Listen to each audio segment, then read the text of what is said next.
එක් කලෙක ලස්සන පොකුණක් අසල කොකෙක් ජීවත් විය.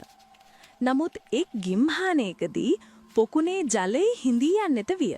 මාළුන් දුක් විඳිනවා දැකපු කොකා ඔවුන් රැවටීම සඳහා කපටි සැලැස්මක් සකස් කළේය. කොකා මාළුන් එකින් එක ලොකු පොකුණකට ගෙන ගොස් දැමීමට ඉදිරිපත් විය. නමුත් ඒ වෙනුවට ඔහු මාළුන්ව ගල් පිටුපසදී කෑමට ගත්තේය.